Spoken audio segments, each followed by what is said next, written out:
Hey everybody, it's Lisa Dunn, and I am doing 2 days because I was not available yesterday to do my 30-day holiday countdown. So let's see, I think we got 23 days. We're not going to show you the tree because the tree hasn't progressed much, but we're rolling in our Friday, rolling into the weekend stats into STAT-urday, STAT-urday, get it?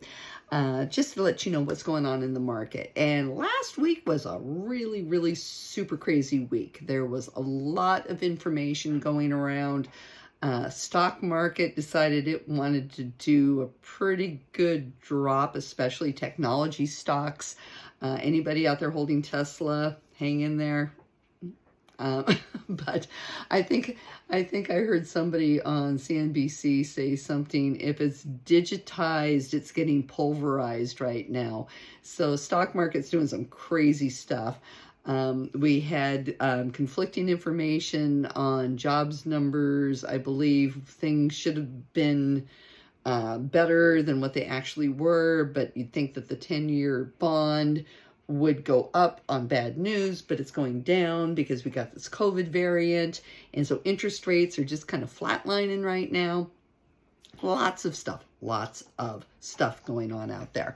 So interest rates, if you're curious about what interest rates are doing right now, going into the weekend, rolling into the weekend, which is what we want to start doing on Fridays, if I'm not too crazy busy. They right now, your conventional 30-year rates are hanging around the threes, the low threes, anywhere from a 2.99 up to a 3.2. I'm not a lender. I'm not quoting rates. I'm just passing on to you the information that I get on a lot of the sites that I follow. So I hear that the big money jumbo rates are performing actually a little bit better than conventional. Check with your lender. If you need a lender, let me know because I can hook you up with one. But we're still looking in that, right around 3, a little above 3, maybe, a 2.99 to a 3.2, somewhere in there for a 30-year conventional rate.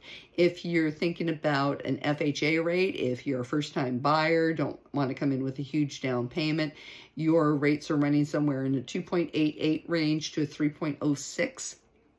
It depends on who you're talking to, but those are what we have going into the weekend on that.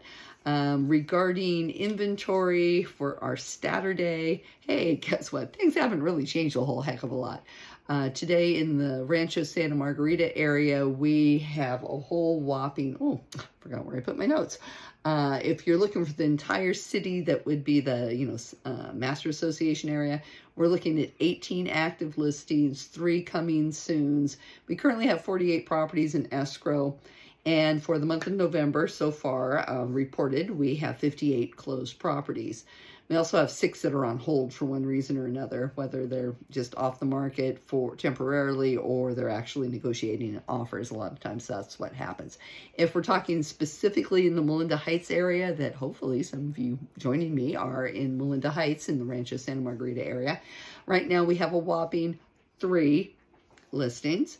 We have 1 coming soon, 12 pending sales, and that means homes that are in escrow, and 5 closed sales. So we don't have a whole lot going along in the Melinda Heights area, just so you know. And let's talk about inventory across the country. I stumbled across something I thought was really interesting, and it was the take of a gal on CNBC, Diana Olick. And, let me tell you all this, okay? When you hear people talking about the housing numbers in the country, they like to sensationalize things. And I'm listening to this clip they had of her where she's like, oh my gosh, we have houses that could possibly be, flooding the market in foreclosure, but we're 1 million homes short. And actually what she was saying was, coming out of the forbearance due to COVID, there are 264,000 homes that are still coming out of that are in delinquency, but 38,000 in foreclosure. That's it in the country. 38,000 homes across the country is absolutely nothing. So they made it sound like, oh, we're going to have 38,000 homes hitting the market lower price. let me tell you all this. She also said we need 1 million homes to make up for the inventory deficit that we have. If we have 38,000 homes coming on the market in foreclosure, there are no deals. The banks are not dummies. They're not going to be giving these homes away, and everything's going to be going at market rate. So, number one, there's no deals, and number two, there's not very many of them. 38,000 properties, we could use that in California alone, let alone 49 other states and territories.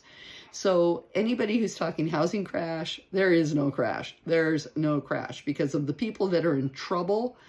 73% of those homeowners that are in trouble on their properties have 20% equity, minimum 20% equity.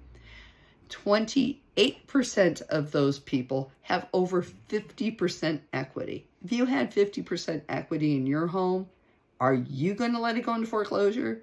No, you're going to just sit in that puppy as long as you can possibly sit.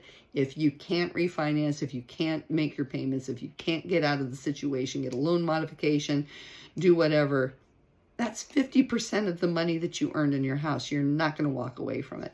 So people that think that there's going to be a crash, hate to tell you this, it really isn't. If you want, I can give you some more information on people to follow that will, substantiate that position. But one thing that she was right on is we are probably 1 million properties short. Our rental market is going up. Home prices have gone up about 23-24% in 1 year this year, and that is highly, highly, highly, highly abnormal. Next year, we're planning on maybe, we're talking 6% from what I'm hearing. I know a lot of my economist friends, let me spit that out here. My economist friends have not given their predictions for 2022, but word on the street is we're looking at about a 6% price appreciation, which is actually pretty normal. But coming after a 23-24%, prices aren't going to go down, but they're going to probably quit this ridiculous trajectory. So that's my take on things right now. If you have any questions, you know how to reach me. You can find me on Facebook. You can find me on YouTube. You can find me on Instagram. Or you can call me, 949-233-8603. We'll talk to you later. Have a good weekend. See you tomorrow.